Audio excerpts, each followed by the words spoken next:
ব্যবসা বাণিজ্য সহ পার্থিব সব কাজের সাফল্য অগ্রগতি লাভের জন্য ভোরে ঘুম থেকে ওঠার জুড়ি নেই। ভোর রাতে বা দিনের শুরুতে সবচেয়ে বেশি কল্যাণ থাকে। শুধু ইবাদত বন্দেগী নয়, সাধারণ কাজের জন্য সবচেয়ে যথাযোগ্য গুরুত্বপূর্ণ বা বরকতপূর্ণ সময়। প্রিয় নবী হযরত মুহাম্মদ সাল্লাল্লাহু আলাইহি সাল্লাম ভোরের দিকে কাজের বরকতের জন্য দোয়া করতেন। হযরত সাকার আল গামিলি রাদিয়াল্লাহু আনহু থেকে বর্ণিত, রাসূল সাল্লাল্লাহু আলাইহি সাল্লাম দোয়া করছেন, হে আল্লাহ, আমার উম্মতের জন্য দিনের শুরুকে বরকতময় করো। আবু দাউদ হাদিস নং 2616। এজন্য রাসূল সাল্লাল্লাহু আলাইহি সাল্লাম কোনো যুদ্ধ অভিযানে বাহিনী পাঠানোর সময় দিনের শুরুতেই পাঠাতেন। বর্ণনাকারী বলেন, হযরত সাখার রাদিয়াল্লাহু আনহু তার ব্যবসায়িক কার্যক্রম ভোর থেকে শুরু করতেন। এতে তার ব্যবসা অনেক উন্নতি হতো এবং তিনি প্রচুর ধনসম্পদ লাভ করেছিলেন। সকালবেলার ঘুম অনেক সময় শরীরের জন্য ক্ষতি হতে পারে, অনুরূপভাবে সফলতা অর্জনে প্রতিবন্ধকতা সৃষ্টি করতে পারে। হযরত ফাতেমা বিনতে মুহাম্মদ সাল্লাল্লাহু আলাইহি সাল্লাম থেকে বর্ণিত, তিনি বলেন, একদা রাসূল সাল্লাল্লাহু আলাইহি সাল্লাম আমার ঘরে এসে আমাকে ভোরবেলা ঘুমন্ত অবস্থায় দেখলেন। তখন আমাকে পা দিয়ে নাড়া দিয়ে বললেন, মামুনি, উঠো, তোমার রবের পক্ষ থেকে রিজিক গ্রহণ করো, অলসদের দলভুক্ত হইও না।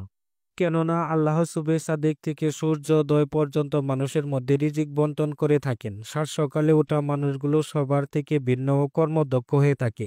গবেষণায় দেখা গেছে, যারা খুব ভোরে ঘুম থেকে উঠেন কিংবা রাতে কম ঘুমান, অন্যদের তুলনায় তাদের উপস্থিতি বুদ্ধি ভালো হয়। সকালবেলার সময়টা আল্লাহর কাছে এতই পছন্দনীয় যে তিনি এ সময়ের শপথ নিয়েছেন। তিনি বলেন, শপথ প্রভাতকালের, যখন তা আলোকোজ্জ্বল হয়, নিশ্চয় জাহান্নাম ভয়াবহ দিনগুলোর মধ্যে অন্যতম। অন্য আয়াতে এসেছে, শপথ তাদের যারা অভিযানে বের হয় প্রভাতকালে। প্রিয় নবী হযরত মুহাম্মদ সাল্লাল্লাহু আলাইহি সাল্লাম ইরশাদ করেছেন, সকালে রিজিকের অন্বেষণ করো, কেননা সকালে বরকতময় ও সফলতা অর্জনের জন্য উপযুক্ত সময়। সকাল সন্ধ্যার কিছু আমল ও জিকির আছে যেগুলো করলে আল্লাহ সারাদিন এবং সারা রাত নিরাপদ রাখেন, পুরো সময় কল্যাণকর ও বরকতময় করে থাকেন। আমলগুলো হলো, নবী করিম সাল্লাল্লাহু আলাইহি সাল্লাম বর্ণনা করেন যে সাইয়্যিদুল ইস্তিগফার শ্রেষ্ঠ ইস্তিগফার। নবী সাল্লাল্লাহু আলাইহি সাল্লাম আরো বলেন, যে ব্যক্তি দিনের বেলা বিশ্বাসের সঙ্গে সাইয়্যিদুল ইস্তিগফার পাঠ করবে, সেই দিন সন্ধ্যার আগে যদি সে মারা যায়, তাহলে সে ব্যক্তি জান্নাতের অধিবাসী হবে। আর যে ব্যক্তি রাতের বেলা এ বাক্যগুলো বলবে এবং সকাল হওয়ার আগে মারা যাবে, সে ব্যক্তি জান্নাতের অধিবাসী হবে।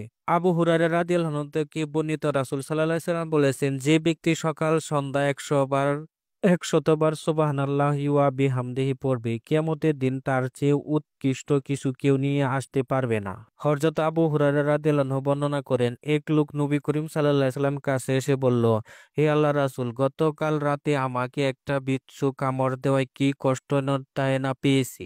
তিনি বললেন, তুমি যদি সন্ধ্যাকালে বলতে, আউযু বি কালিমাতিল্লাহিত তাম্মাতি মিন শাররি মা খালাক, এই দোয়াটি পড়লে তাহলে তোমার কোনো ক্ষতি হতো না।